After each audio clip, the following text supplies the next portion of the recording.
Hello दोस्तों, welcome to my YouTube channel success point.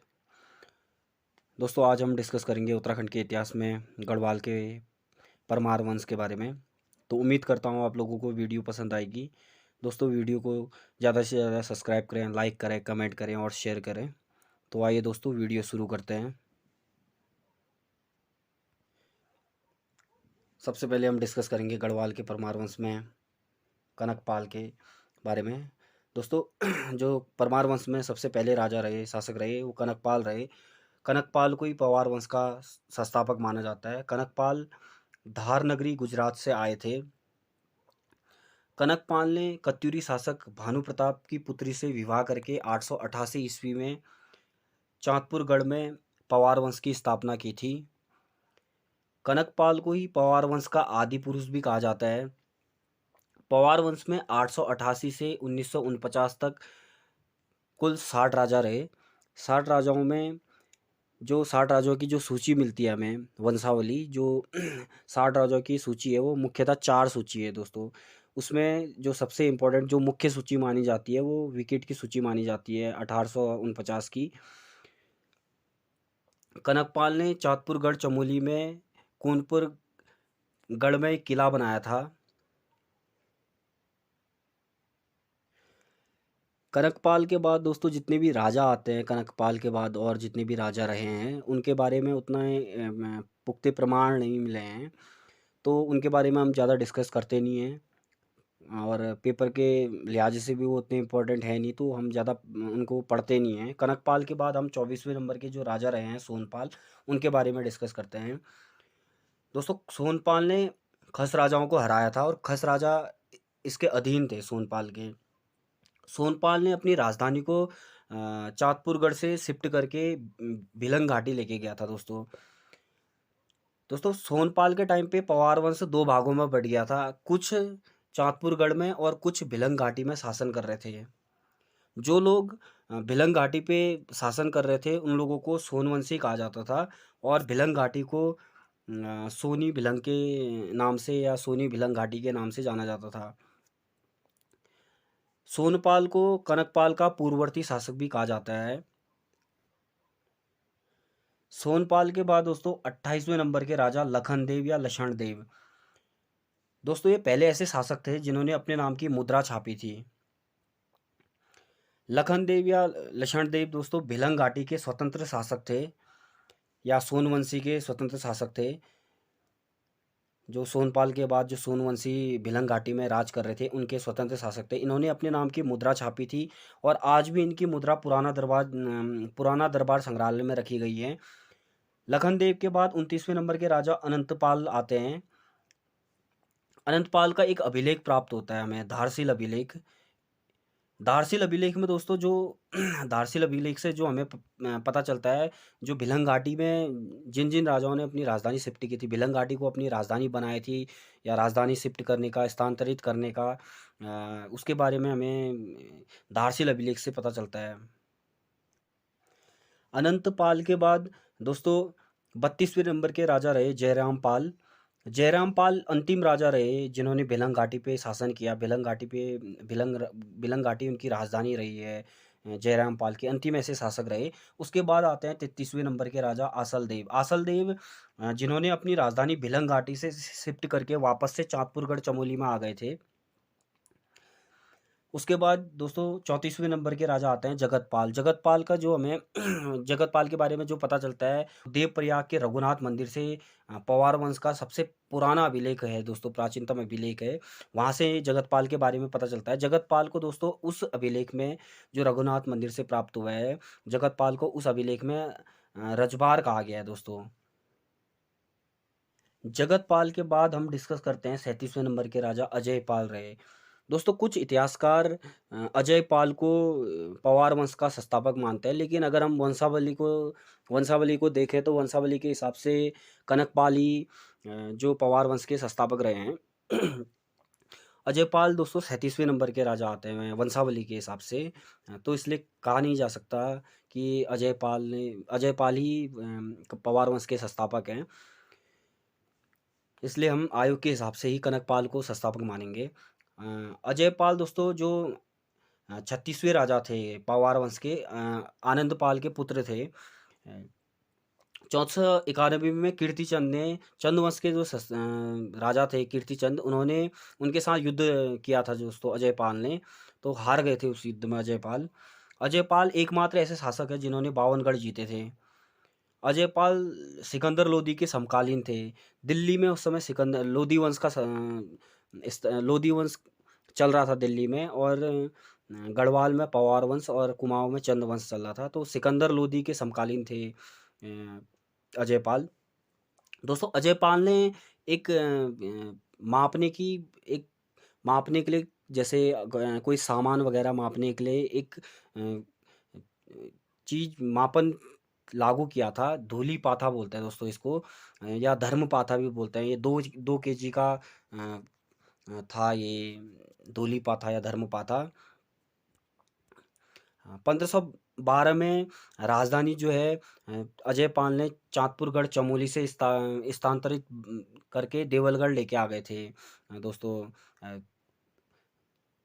राजधानी को अपनी। उसके बाद देवलगढ़ से 1517 में राजधानी को वापस से श्रीनगर लेके आ गए थे। जिस टाइम पे दोस्तों इन्होंने 52 गढ़ों को जीता था, उस टाइम पे उप्पूगढ़ उन 52 गढ़ों में से एक गढ़ था उप्पूगढ़। उस गढ़ में कप्पू चौहान का राज चल रहा था दोस्तों। कप्पू चौहान वहाँ के शासक थे। तो उप्पू चौहान से इनका युद्ध होता है, तो काफ़ी फेमस युद्ध है ये, कप्पू चौहान और अजयपाल के बारे में। उस युद्ध में उप्पू चौहान हार जाते हैं। उसके बाद फिर बहुत बड़ी कहानी है दोस्तों, ये किसी और टाइम पे सुनाऊंगा ये। अजयपाल के गुरु थे दोस्तों सत्यनाथ, जिनकी समाधि देवलगढ़ में ही स्थापित है।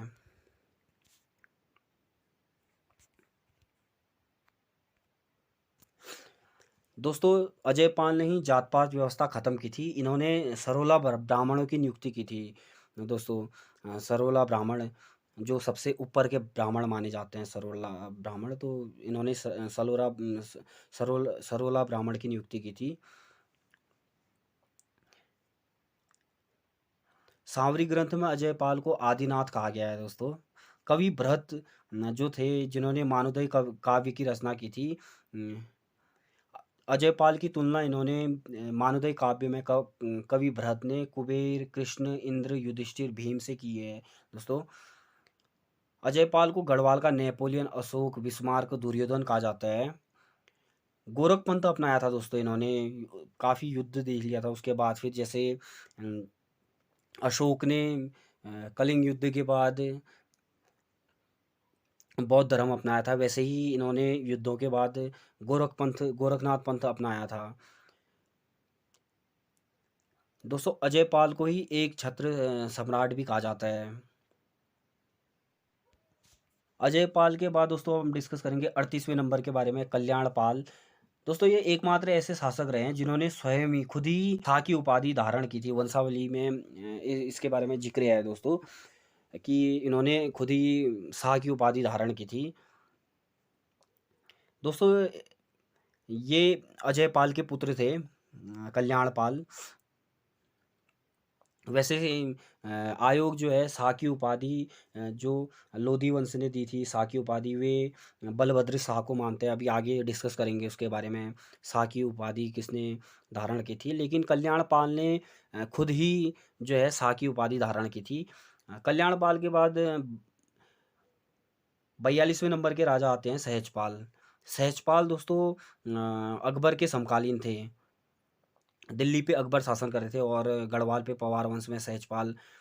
दोस्तों सहजपाल के समय में अकबर ने गंगा नदी का स्रोत पता करने के लिए अन्वेषण दल भेजा था, लोगों को भेजा था कि जाओ और गंगा का स्रोत पता करके लाओ। दोस्तों सहजपाल के देवप्रयाग मंदिर जो देवप्रयाग में रघुनाथ मंदिर है, वहाँ से हमें 5 अभिलेख प्राप्त होते हैं अजय सहजपाल के।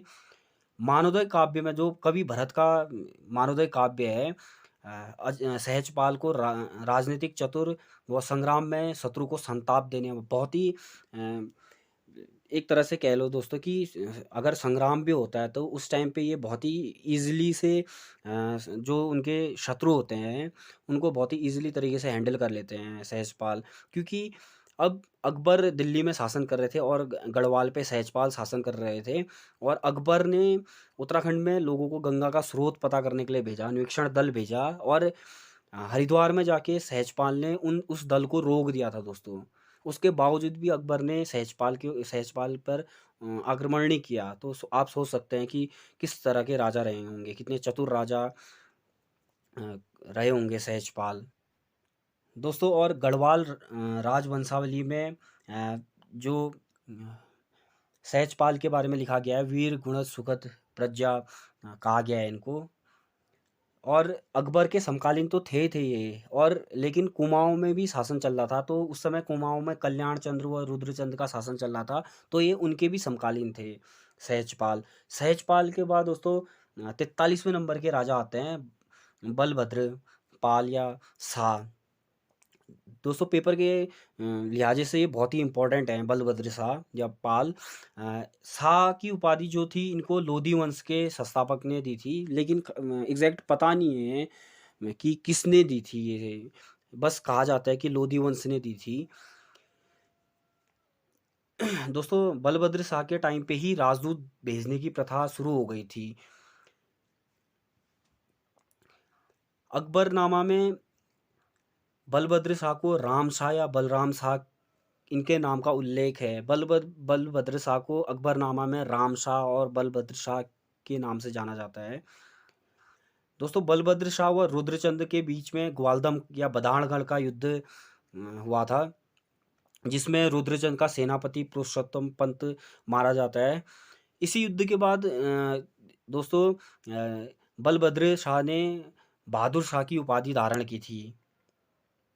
कवि देवराज ने इनकी तुलना भीमसेन से की है दोस्तों। बहुत ही बलशाली राजा माना जाता है इन्हें, गढ़वाल का बलभद्र शाह को। दोस्तों, अगले राजा आते हैं मानसा। दोस्तों, मानसा जो थे रुद्रचंद व लक्ष्मीचंद के समकालीन थे। तिब्बत दापा पर इन्होंने आक्रमण किया था। जो इनका मानसा का जो सेनापति था उसका नाम था दोस्तों नंदी। नंदी को वहाँ भेजा था इन्होंने तिब्बत दापा पे अटैक करने के लिए, और वहाँ ये जीत जाते हैं दापा पे।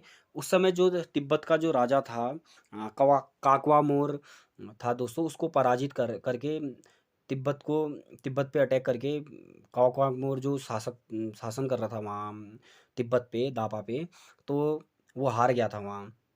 दोस्तों, एक चीज़ और, जो 41वें राजा रहे हैं विजयपाल, मैं उनके बारे में बताया नहीं आप लोगों को। विजयपाल 41वें नंबर के राजा रहे हैं, जिन्होंने तिब्बत दापा पे सबसे पहले आक्रमण किया था दोस्तों, लेकिन वो हार गए थे, जीते नहीं थे। तो अ, वैसे पूछा नहीं जाता है ये, लेकिन मैं तब भी आपको बता रहा हूँ। जो 41वें राजा रहे थे परमार वंश के, जो 41वें नंबर के राजा रहे थे विजयपाल, उन्होंने तिब्बत पे सबसे पहले आक्रमण किया था, लेकिन वो उस अभियान में हार गए थे।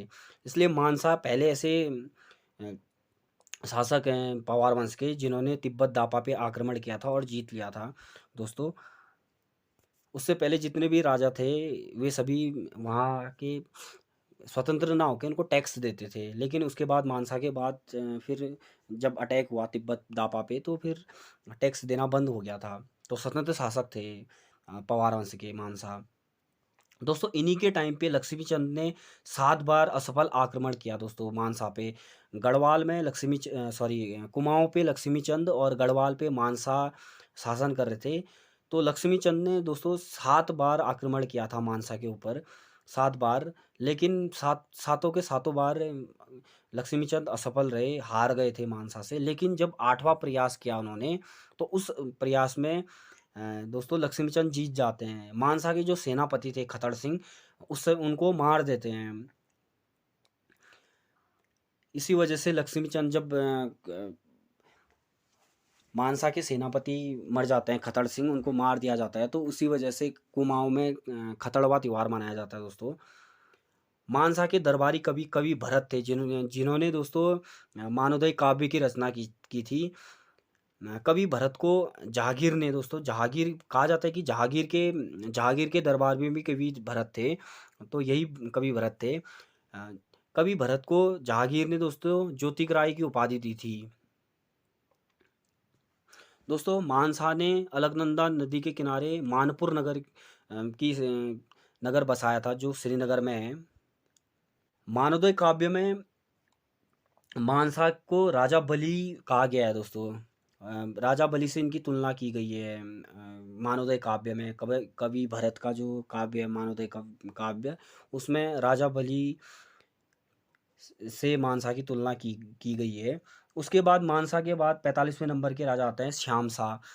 श्याम शाह दोस्तों ऐसे पहले शासक है, पवार वंश के ऐसे पहले शासक हैं जो दिल्ली गए थे, जिन्होंने जहांगीर जहांगीर के दरबार में गए थे, जहांगीर से मिले थे दोस्तों। ये श्याम साहब जहांगीर के दरबार में गए थे। जहांगीर ने इन्हें हाथी और घोड़ा उपहार में दिया था दोस्तों। दोस्तों इनका उल्लेख जहांगीरनामा में भी देखने को मिलता है। जहांगीरनामा में इन्हें श्याम सिंह के नाम से जाना जाता है। इनके गुरु थे, इनके जो राजगुरु थे शंकर देव, उन्होंने वास्तु शिरोमणि नामक ग्रंथ की रचना की थी। इन्होंने ही श्याम शाही बागान का निर्माण किया था श्रीनगर में। दोस्तों श्याम शाह को गढ़वाल का तुगलक, घमंडी व विलासी राजा भी कहा जाता है। श्याम शाह के बाद दोस्तों 46वें नंबर के राजा आते हैं महिपत शाह। महिपत शाह को गर्वभंजक की उपाधि भी प्राप्त है दोस्तों, गर्वभंजन बोला जाता है महिपत शाह को।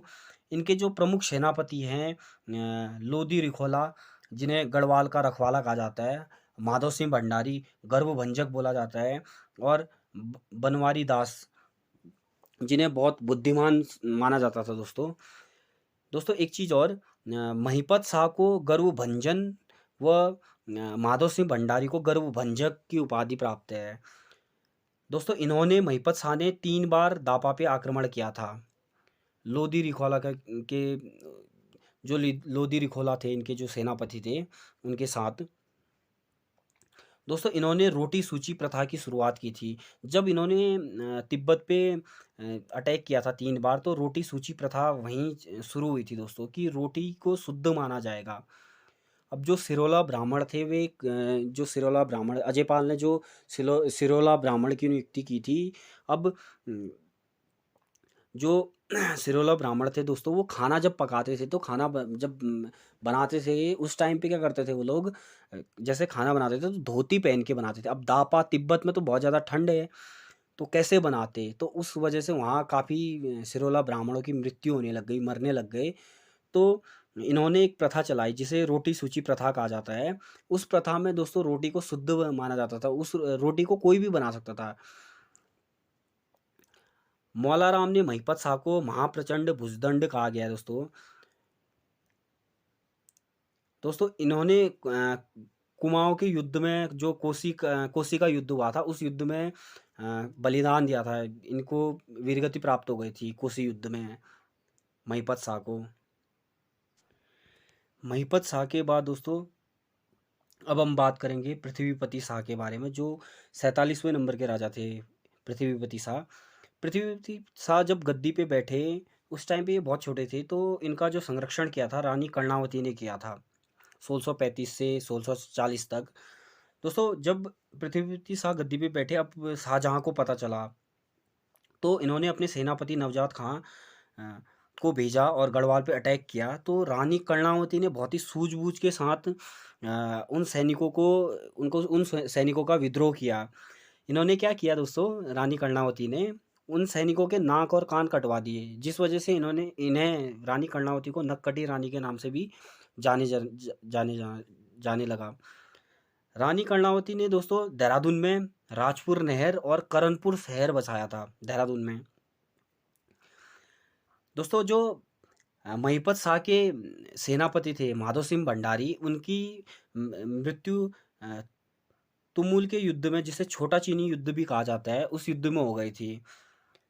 दोस्तों सिरमौर का जो शासक था मंदाता प्रकाश, बार बार अटैक कर रहा था गढ़वाल पे, तो पृथ्वीपति शाह और मंदाता प्रकाश के बीच में एक संधि होती है, हाटकोट की संधि। जब युद्ध हुआ था पृथ्वीपति शाह और सिरमौर का शासक मंदाता प्रकाश के बीच में, तब हाटकोट की संधि हुई थी।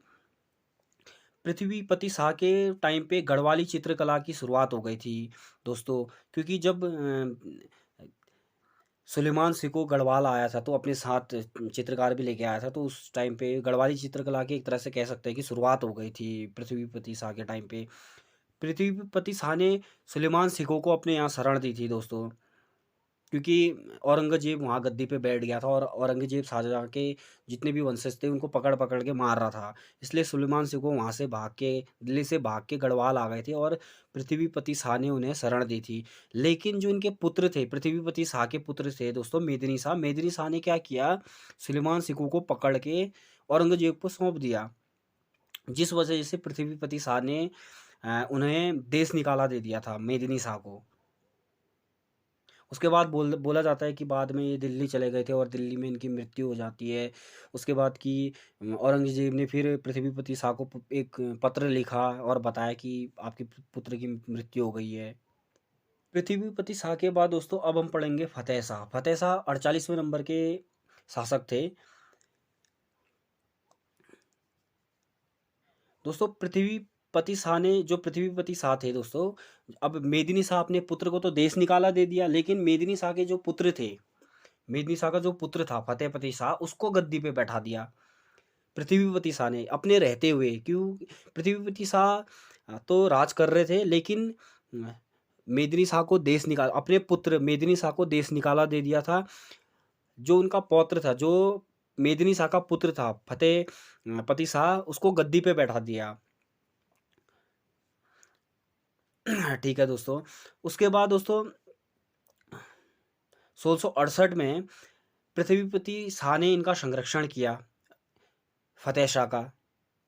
उसके बाद जो इनकी संरक्षिका रही महारानी कटौची रही दोस्तों।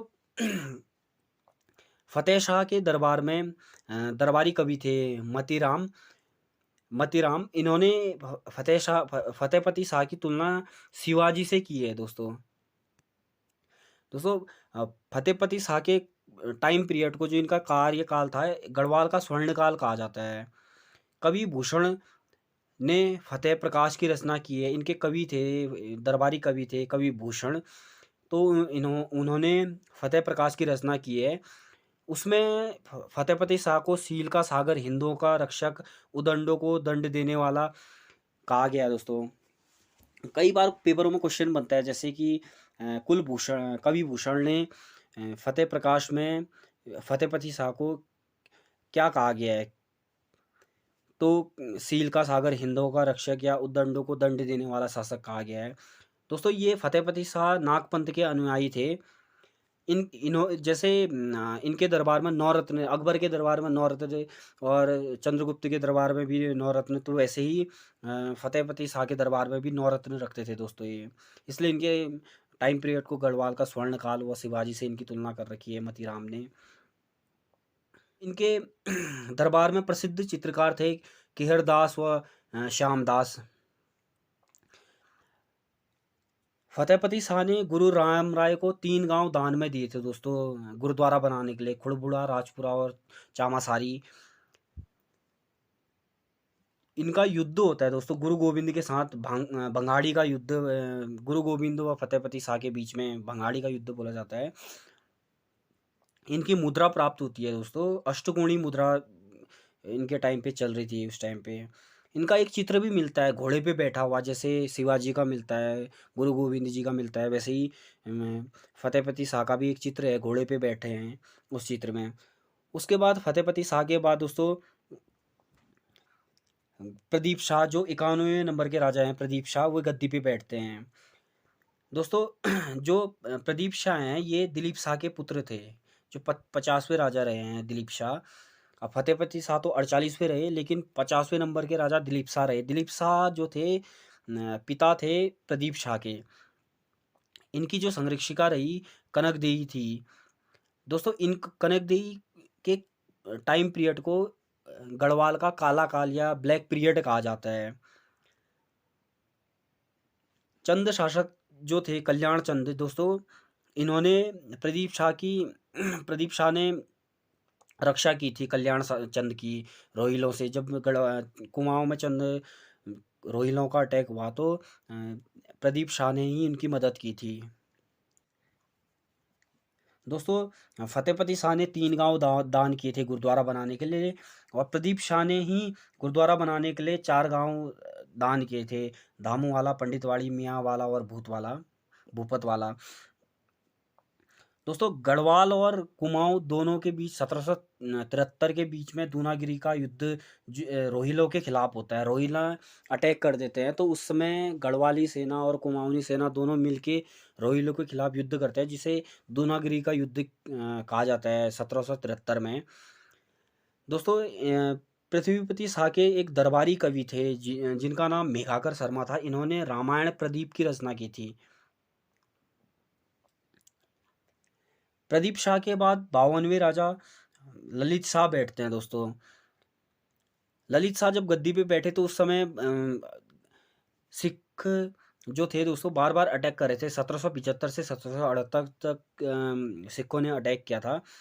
ललित शाह दोस्तों दीपचंद के समकालीन थे। कुमाऊं पे जो चंद शासक थे दीपचंद, उनके समकालीन थे। ललित शाह को ही हर्षदेव जोशी जो दीपचंद के वो थे मंत्री थे, उनको ललित शाह ने निमंत्रण दिया था कि हर्षदेव जोशी ने, क्योंकि उस समय चंद वंश में काफ़ी उथल पुथल मच रही थी। दीपचंद को गद्दी से हटा के कोई और शासन करने चालू कर देता, तो हर्षदेव जोशी जो मंत्री थे दीपचंद के, ललित शाह को आमंत्रित करते हैं कि युद्ध की करें, क्योंकि उस टाइम पे दीपचंद और मोहनचंद के बीच में युद्ध होता है, और उस युद्ध में दीपचंद की हार हो जाती है और मोहनचंद गद्दी पे बैठ जाते हैं कुमाऊं पे। और उसके बाद फिर हर्षदेव जोशी जो है गढ़वाल को आमंत्रित करते हैं युद्ध करने के लिए। तो ललित शाह के बीच में और जो मोहनचंद के बीच में युद्ध होता है, जिसे बगवाली पोखर का युद्ध के नाम से जाना जाता है। दोस्तों उस युद्ध में मोहनचंद हार जाते हैं और ललित शाह की विजय हो जाती है उस युद्ध में। उसके बाद दोस्तों प्रदीप शाह के बाद 53वें राजा, 52वें नहीं दोस्तों, 53वें राजा, ये गलत है वैसे, 53वें राजा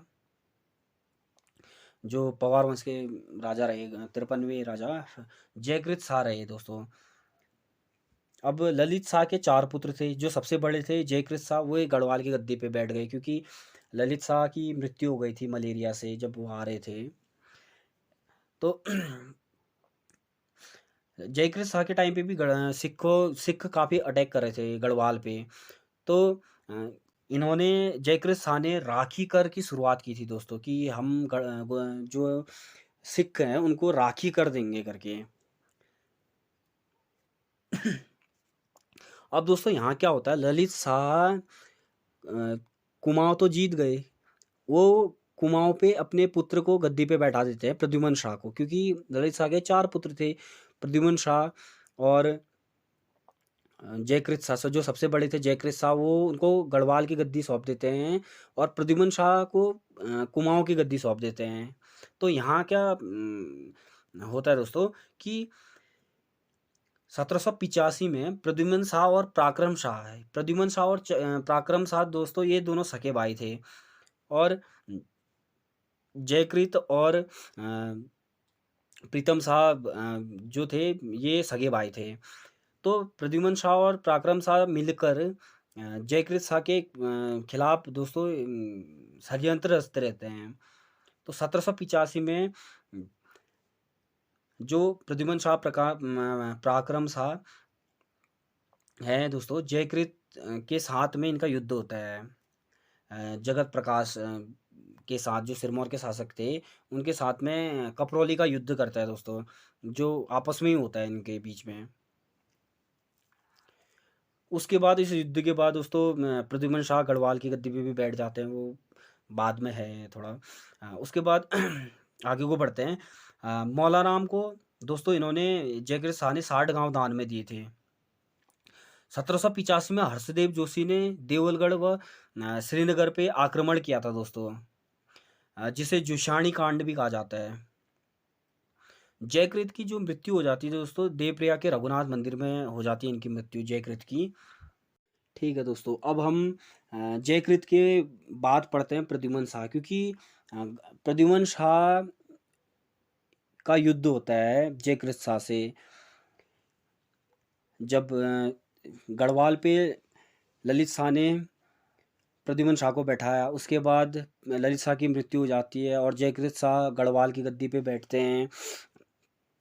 ठीक है दोस्तों, गढ़वाल की गद्दी पे जयकृत शाह और कुमाऊं की गद्दी पे प्रद्युम्न शाह बैठ जाते हैं।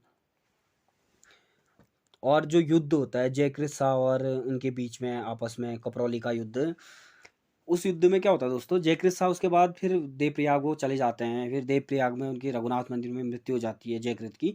लेकिन प्रद्युम्न शाह गढ़वाल की और कुमाऊं की दोनों दोनों जगह की गद्दियों पे बैठ जाते हैं दोस्तों। अब दोनों जगहों का शासन, एकमात्र ऐसे शासक हैं प्रद्युम्न शाह जिन्होंने दोनों जगहों का शासन किया है, गढ़वाल का भी और कुमाऊं का भी। 1791 में गोरखाओं ने गढ़वाल पे आक्रमण किया था दोस्तों। 1791 पे, जिस टाइम पे प्रद्युम्न शाह थे गढ़वाल की गद्दी पे, तो 1791 में कुमाऊं तो कैप्चर हो गया। उसके बाद कुमाऊं 1791 में गोरखाओं ने अटैक किया था गढ़वाल पे।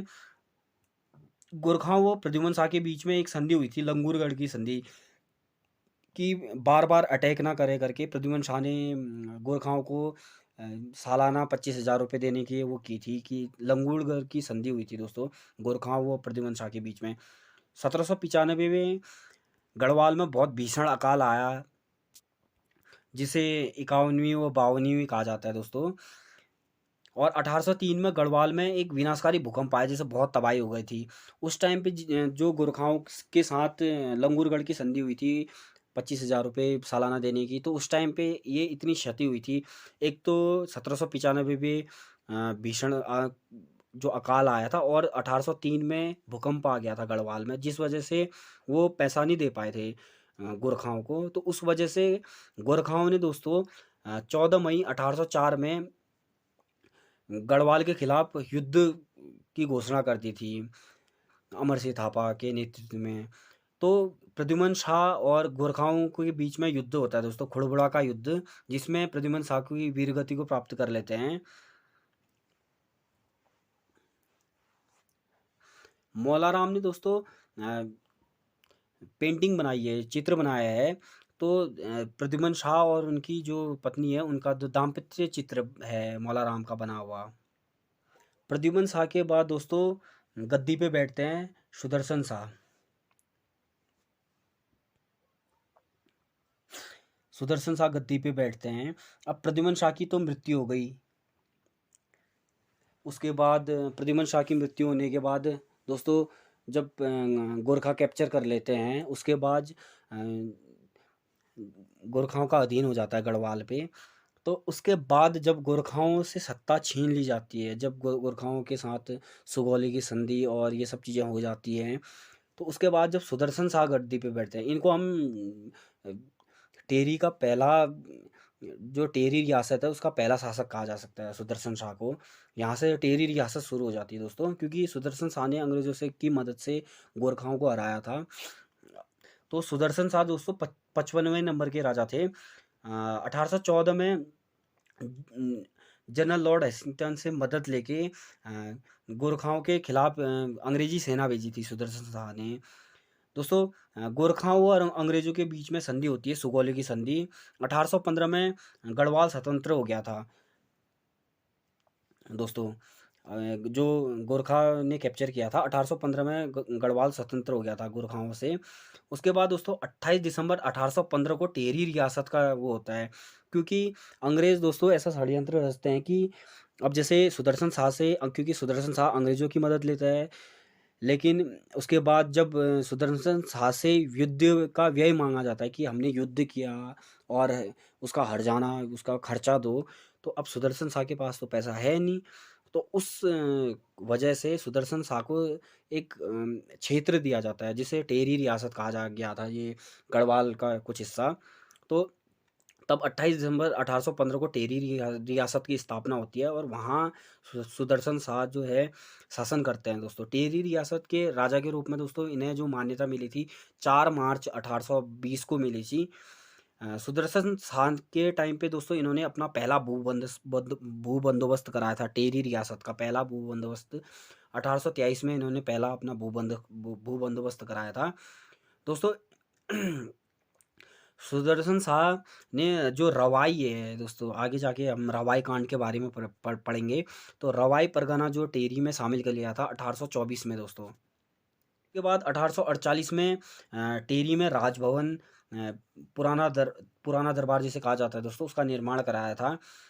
इनके दरबार में जो कवि थे हरिदत्त शर्मा गुमानी पंत व चित्रकार चैतु व माणुक थे दोस्तों, काफ़ी फेमस थे गुमानी पंत और चैतु माणुक, हरिदत्त शर्मा दोस्तों। इनके टाइम पे ही सुदर्शन शाह के टाइम पे जौनसार अलगाड़ नदी पे मौड़ मेला लगता है दोस्तों, जो मछलियों के लिए काफ़ी फेमस माना जाता है। मेला मछलियों के लिए किया जाता है, बोलते हैं अलगाड़ नदी के किनारे पे लगता है मौड़ मेला। सुदर्शन शाह के बाद गद्दी पे बैठते हैं दोस्तों भवानी शाह, जो कि 56वें राजा थे। भवानी शाह दोस्तों ये पहले ऐसे शासक हैं जो अंग्रेज़ों की मदद से, अंग्रेजी जो गवर्नर थे रैमजे, हेनरी रैमजे, उनकी मदद से गद्दी पे बैठे थे भवानी शाह। 1861 में रैमजे ने 12 आना भूमि व्यवस्था लागू की थी। देवप्रयाग में 1862 में संस्कृत हिंदी पाठशाला खोली थी भवानी शाह ने दोस्तों। सुदर्शन शाह के टाइम पे पहला भू बंदोबस्त होता है 1823 में, और दूसरा भू बंदोबस्त 1860 में भवानी शाह के बीच टाइम पीरियड पे होता है। भवानी शाह के बाद दोस्तों प्रताप शाह, जो बहुत ही इंपॉर्टेंट माने जाते हैं। प्रताप शाह गद्दी पे बैठते हैं दोस्तों। प्रताप शाह ने 57वें राजा है प्रताप शाह ने टेरी में प्रताप प्रिंटिंग प्रेस की स्थापना की थी। 1883 में प्रथम अंग्रेजी स्कूल खोला था, जूनियर हाई स्कूल खोला था, प्रताप जूनियर हाई स्कूल। टेरी में पुलिस विभाग की स्थापना की थी। खण पाला विशाल प्रथा का अंत दोस्तों, इन्होंने जो कुप्रथाएं थी दोस्तों, ये एक तरह से कह सकते हैं कुप्रथाएं थी कि पाला में जैसे राजा के लिए सामान लेके जाना पड़ता था, इस तरह की कुप्रथाएं थी दोस्तों, तो उन्होंने प्रताप शाह ने ये समाप्त कर दी थी दोस्तों। प्रताप शाह ने टेरी मसूरी और टेरी श्रीनगर मोटर मार्ग कराया था। प्रताप शाह ने पहला खैराती अस्पताल भी खोला था दोस्तों टेरी में। डाकन विद्रोह दोस्तों जो मजदूरों से संबंधित है, प्रताप शाह के टाइम पे ही हुआ था डाकन विद्रोह, डांडक विद्रोह, डाकन विद्रोह। और जूली पैमाइश की शुरुआत की थी दोस्तों प्रताप शाह ने, भूमि के से रिलेटेड है ये, भू व्यवस्था से ही जूली पैमाइश की। उसके बाद दोस्तों प्रताप शाह के बाद अब हम देखेंगे 58वें राजा कीर्ति शाह दोस्तों। कीर्ति शाह गद्दी पे बैठे, जो इनकी संरक्षिका थी माता गुलेरिया थी। प्रताप शाह इनके पिता थे। 1891 में इन्होंने टेरी में प्रताप हाई स्कूल की स्थापना की थी। स्वामी राम तीर्थ दोस्तों टेरी में 1902 में इनका आगमन हुआ था। जो टेरी डैम का नाम है स्वामी राम तीर्थ डैम, तो उन्हीं के नाम पे। तो 1902 में दोस्तों कीर्ति शाह के टाइम पीरियड पे ही टेरी में आए थे, और कीर्ति शाह ने इन्हें जापान भेजा था दोस्तों हिंदू धर्म के प्रचार प्रसार के लिए। 1903 में दोस्तों इनके टाइम पे ही तीसरा भू बंदोबस्त हुआ दोस्तों। 1906 में जो स्वामी राम तीर्थ है, उन्होंने जल समाधि ली थी भिलंगना नदी पे। कीर्ति शाह ने कीर्ति नगर की स्थापना की थी दोस्तों। इनको ही CSI कमांडर ऑफ चीफ की उपाधि भी दी गई है 1898 में। 1900 में दोस्तों ये इंग्लैंड गए थे, इन्हें इंग्लैंड में 11 तोपों की सलामी भी दी गई है। 1901 में नाइट कमांडर की भी उपाधि इन्हें प्राप्त है दोस्तों। कीर्ति शाह के बाद 59वें जो राजा आए नरेंद्र शाह, इनकी जो संरक्षिका थी नेपालिया थी, या नेपोलिया भी बोला जाता है दोस्तों। 1921 में इन्हीं के टाइम पे, नरेंद्र शाह के टाइम पे प्रथम पहली जनगणना टेहरी रियासत में पहली जनगणना हुई थी। 1924 में जो लास्ट भूबंदोबस्त है दोस्तों, अंतिम भूबंदोबस्त वो हुआ था नरेंद्र शाह के टाइम पीरियड पे। प्रताप इंटर कॉलेज की स्थापना की थी नरेंद्र शाह ने ही। और 30 मई 1930 को जो तिलाड़ी कांड हुआ था, जिसे रवाई कांड के नाम से भी जाना जाता था दोस्तों। अब सुदर्शन शाह के टाइम पे तो जो रवाई परगना है वो शामिल हो गया था टेहरी रियासत में, लेकिन 30 मई 1930 में नरेंद्र शाह के टाइम पीरियड पे रवाई कांड होता है, तिलाड़ी कांड भी कहा जाता है दोस्तों। चक्रधर जुआयल ने गोलियां चला दी थी दोस्तों निहत्तों पे, तो इसे रवाई कांड के नाम से या तिलाड़ी कांड के नाम से भी जाना जाता है। नरेंद्र शाह के टाइम पीरियड पे 25 जुलाई 1944 को सूर्यदेव सुमन की मृत्यु हो गई थी। ये इनके टाइम पीरियड पे, नरेंद्र शाह के टाइम पीरियड पे दोस्तों, उस टाइम पे ये दोनों कांड होते हैं, लेकिन ये मौजूद नहीं थे उस टाइम पे। ये मौजूद नहीं थे कहने का मतलब है, पहले कांड के टाइम पे जो रवाई कांड होता है उस टाइम पे ये इंग्लैंड गए थे, और दूसरे में जब श्रीदेव सुमन की मृत्यु हो जाती है उस टाइम पे ये मुंबई में थे, बम्बई गए थे। 1938 में टेहरी हाईकोर्ट की स्थापना की थी नरेंद्र शाह ने। 23 जनवरी 1939 को टेहरी टेहरी प्रजामंडल की स्थापना नरेंद्र शाह ने की। टेहरी में दोस्तों डोरी पैमाइश भू व्यवस्था शुरू की थी। और 1919 में दोस्तों पंचायतों की स्थापना भी नरेंद्र शाह ने की थी टेहरी रियासत में। उसके बाद दोस्तों जो अंतिम राजा आते हैं, 60वें राजा, जो पवार वंश के अंतिम राजा आते हैं, मानवेंद्र शाह। अब उन्हें देखते हैं। अंतिम पवार वंश के शासक थे दोस्तों मानवेंद्र शाह। इनका जो राज्याभिषेक होता है 5 अक्टूबर 1946 को होता है दोस्तों। 1 अगस्त 1949 में टेहरी रियासत, दोस्तों 1 अगस्त 1949 में टेहरी जो रियासत थी वो उत्तर प्रदेश का 50वां जिला बन जाता है। दोस्तों उत्तर प्रदेश में शामिल हो जाता है, रियासत ख़त्म हो जाती है एक तरह से। मानवेंद्र शाह के टाइम पीरियड पे ही सकालाना विद्रोह होता है दोस्तों 1946 में। इनके टाइम पे सकालाना विद्रोह, कीर्तिनगर आंदोलन दोस्तों इन्हीं के टाइम पीरियड पे हुआ था 1948 में। नागेंद्र सकलानी व भोलूराम की मृत्यु हो जाती है कीर्तिनगर आंदोलन में दोस्तों। और लास्ट दोस्तों कि मानवेंद्र शाह की मृत्यु 5 जनवरी 2007 को हो गई थी। उसके बाद पवार वंश पूरी तरह से समाप्त हो गया था। तो इसी के साथ दोस्तों वीडियो समाप्त होता है। उम्मीद करता हूँ आप लोगों को वीडियो पसंद आई होगी। दोस्तों वीडियो को ज़्यादा से ज़्यादा लाइक करें, कमेंट करें और शेयर करें, और साथ ही साथ हमारे चैनल सक्सेस पॉइंट को सब्सक्राइब करें।